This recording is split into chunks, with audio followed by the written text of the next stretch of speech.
E aí, pessoal? O foco dessa aula está em introduzir para vocês o método das forças aplicado na resolução de barras hiperestáticas ou estaticamente indeterminadas submetidas a cargas axiais. Antes, porém, eu vou apresentar o princípio da superposição, que é um pressuposto importante e que vai facilitar muito a nossa vida. Bem, o princípio da superposição dos efeitos prescreve que os deslocamentos e as tensões provocados por vários sistemas de força atuando isoladamente é igual aos deslocamentos e tensões provocados pelos mesmos sistemas de forças atuando simultaneamente. Em outras palavras, um deslocamento provocado por várias forças atuando simultaneamente será igual à soma dos deslocamentos provocados por cada força atuando sozinha. Esse princípio só pode ser aplicado se a estrutura tiver um comportamento linear físico, que é quando o material trabalha no regime elástico linear e, por conseguinte, a força é proporcional ao deslocamento, e um comportamento linear geométrico, que ocorre quando for válida a hipótese de pequenos deslocamentos. Essa hipótese será, portanto, apropriada quando os esforços adicionais que se desenvolvem na estrutura quando ela se encontra deformada forem insignificantes. Isto é, quando o equilíbrio da estrutura verificado para a geometria indeformada fornecer praticamente os mesmos resultados que são obtidos quando as equações de equilíbrio são aplicadas para a estrutura na sua configuração deformada. Exceto em alguns casos particulares, as estruturas utilizadas tradicionalmente na construção civil têm deslocamentos pequenos e a inerente mudança na posição e na direção do carregamento será insignificante, fato que torna a adoção do princípio da superposição bem pertinente. Enunciado o princípio da superposição, nós vamos relembrar lá da mecânica a classificação das estruturas de acordo com a estaticidade. De acordo com o número de vínculos internos e externos, as estruturas podem ser divididas em isostáticas, hiperestáticas e hipostáticas. As estruturas isostáticas são aquelas em que o número de vínculos é apenas suficiente para restringir os deslocamentos de corpo rígido da estrutura. Por essa razão, nas estruturas isostáticas, as reações de apoio e os esforços internos são obtidos aplicando-se estritamente os princípios da estática, já que o número de incógnitas envolvidas no problema será igual ao número de equações de equilíbrio. No entanto, quando a estrutura é hiperestática, que são aquelas que possuem mais vínculos do que o necessário para restringir os deslocamentos de corpo rígido da estrutura, o número de reações, ou seja, o número de incógnitas do problema, é superior ao número de equações de equilíbrio, fato que torna a estrutura estaticamente indeterminada.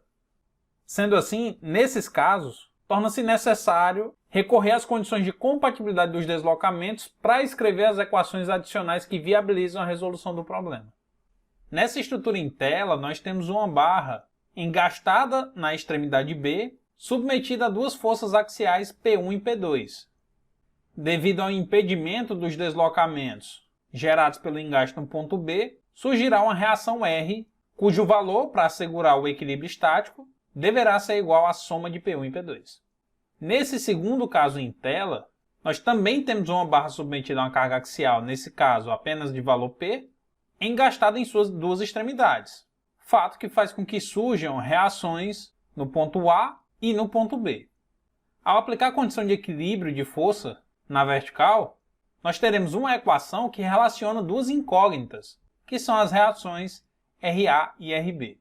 Ou seja, esse caso se trata de uma estrutura estaticamente indeterminada, porque nós não conseguiremos determinar as reações RA e RB apenas aplicando a condição de equilíbrio estático da barra. Entendido?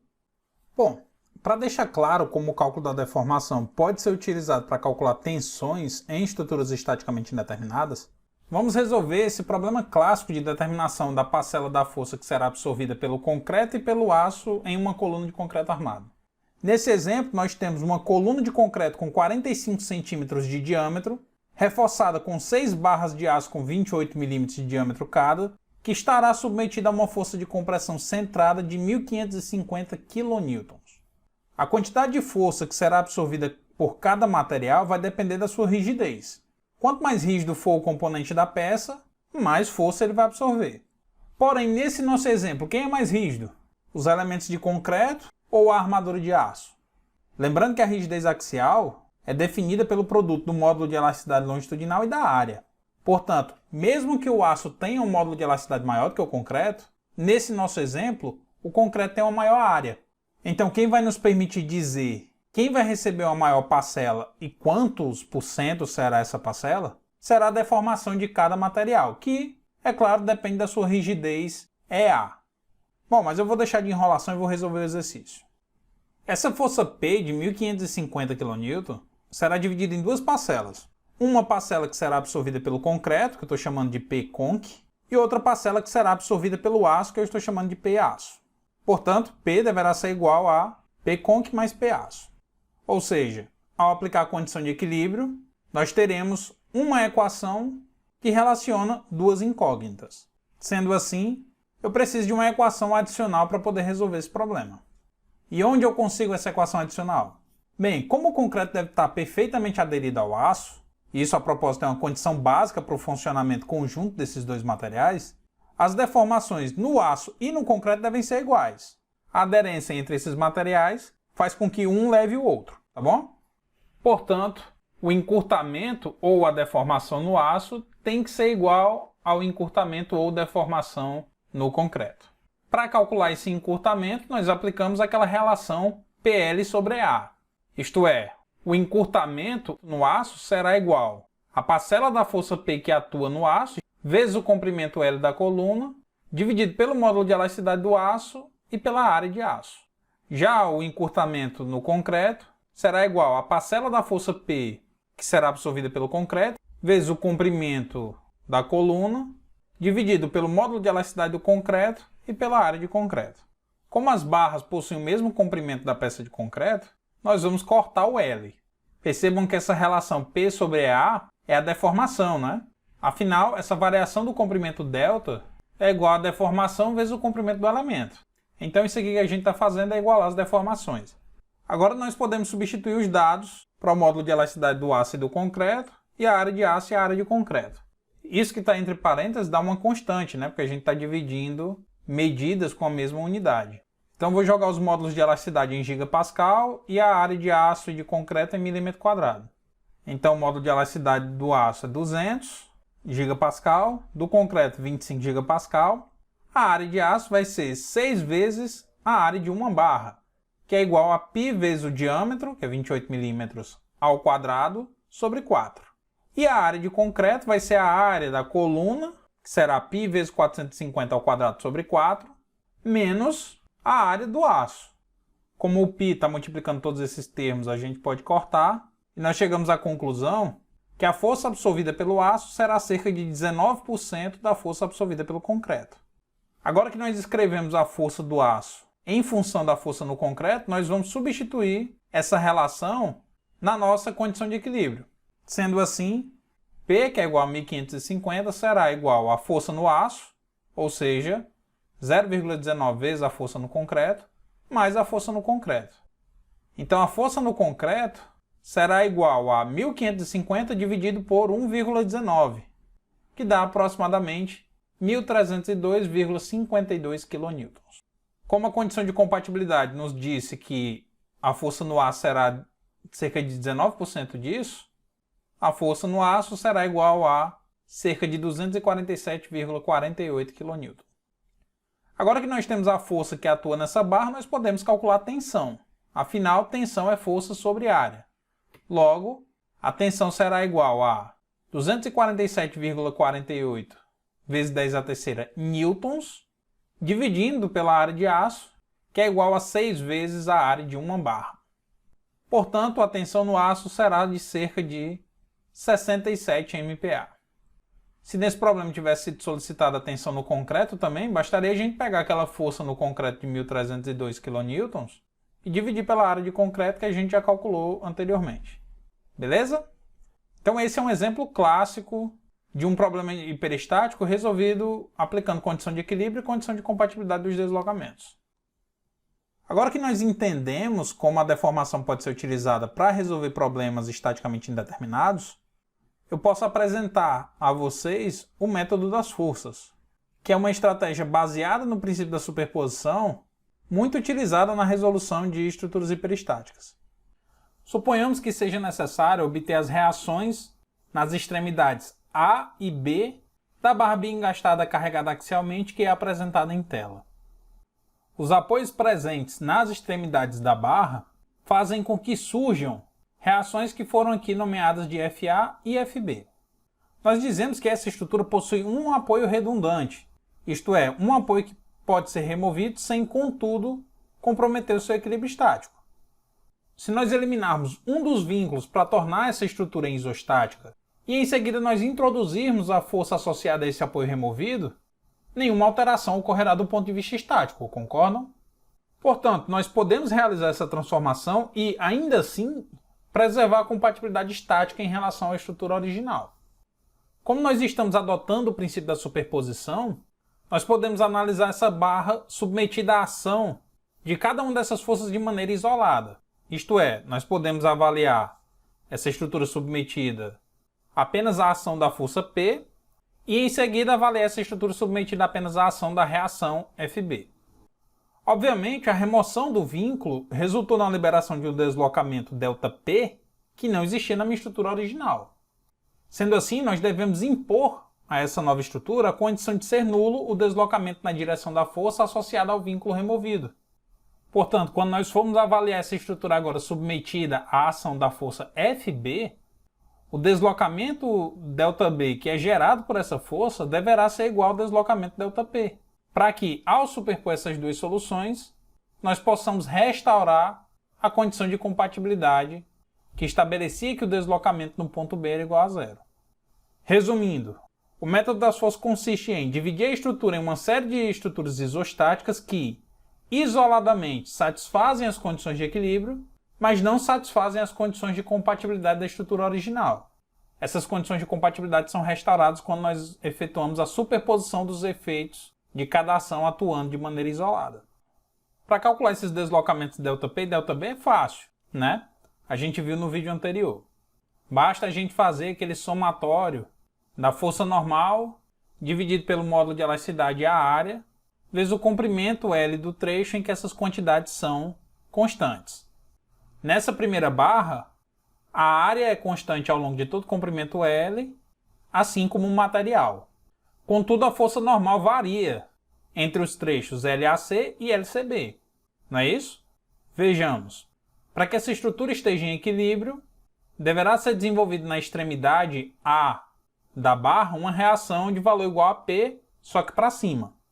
Se nós fizermos uma seção entre as forças de intensidade P, nós iremos verificar que nesse trecho será desenvolvida uma força normal de tração de valor também igual a P. Agora, se nós fizermos uma seção entre o ponto de aplicação da força P e a extremidade livre, será possível notar que nenhuma força normal vai ser desenvolvida nesse trecho. Então, dividindo essa estrutura em duas partes, nós teremos a parcela do deslocamento referente ao trecho AC e uma parcela do deslocamento referente ao trecho CB, que é nula. Beleza? Então, esse deslocamento ΔP será igual a P vezes LAC dividido por EA. Já nessa segunda estrutura, a área e o módulo de elasticidade são constantes ao longo de todo o comprimento L, assim como na primeira estrutura, e a força normal N é constante ao longo de todo o comprimento. Afinal, para que haja o equilíbrio, lá no apoio tem que ser desenvolvida uma reação para baixo de valor FB, e se nós seccionarmos qualquer ponto da barra ao longo do seu comprimento, nós veremos que, para que o equilíbrio interno aconteça, a força normal desenvolvida no interior do elemento deverá ser igual a FB. Então, ΔB será igual a FB vezes o comprimento L da barra dividido por EA. Como a barra possui a mesma rigidez axial EA, nós podemos cortá-la e FB será, portanto, igual a P vezes LAC dividido por L. Conhecido FAB, a gente pode fazer o somatório das forças para obter FA. Isto é, FA será igual a P menos FB. Beleza? Vamos resolver um segundo exercício para poder testar essa estratégia. Esse exemplo é bem parecido com o caso que a gente acabou de analisar, né? Ou seja, nós temos uma barra submetida a uma única força P de 20 kN, com seção transversal constante ao longo do comprimento e formada do mesmo material em todos os segmentos, ou seja, toda a barra é feita de aço A36, cujo módulo de elasticidade é de 200 GPa.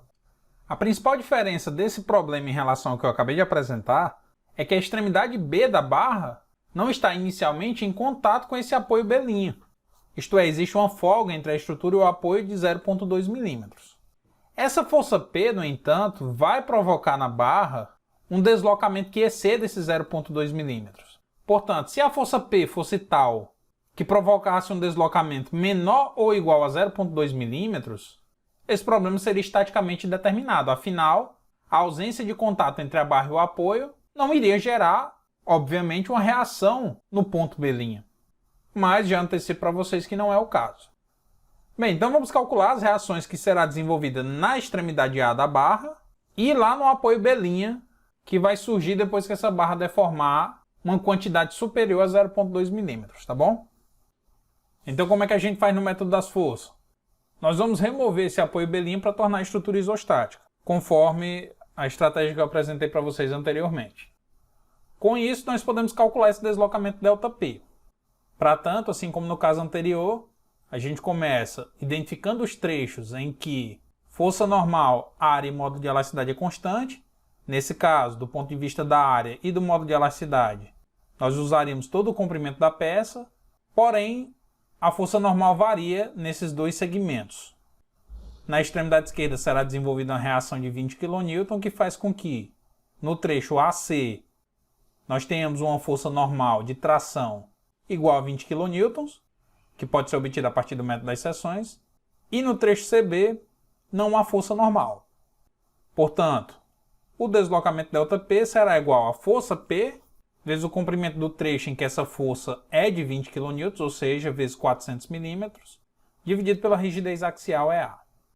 Então, P é igual a 20.000 newtons, LAC é igual a 400 mm, o módulo de elasticidade é de 200 GPa, que é o mesmo que 200.000 MPa ou 200.000 Newton por milímetro quadrado.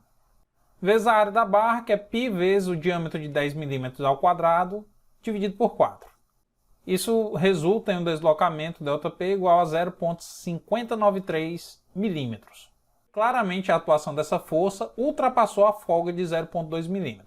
Bom, então agora vamos avaliar essa estrutura submetida à aplicação da reação de apoio FB'.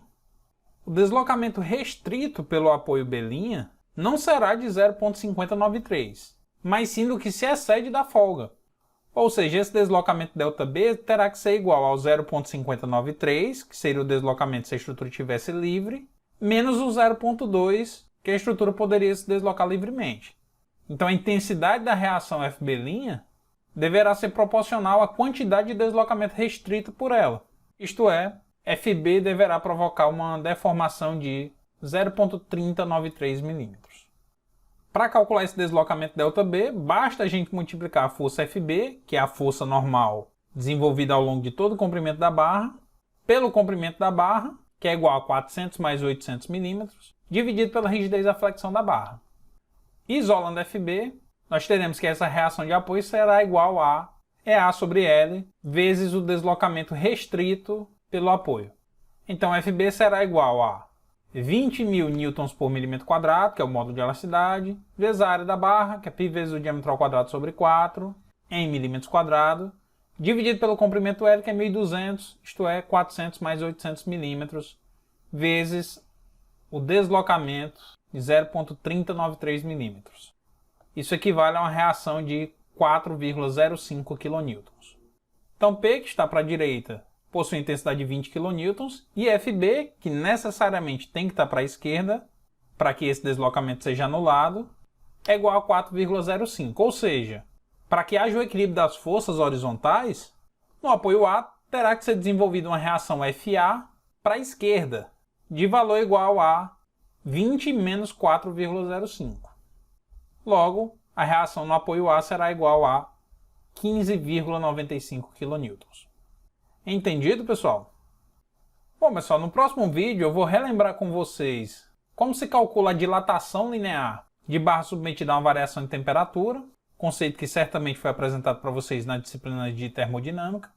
E em seguida nós vamos ver como a temperatura induz tensões em barras estaticamente indeterminadas. Beleza? Então, obrigado pela atenção e até o próximo vídeo.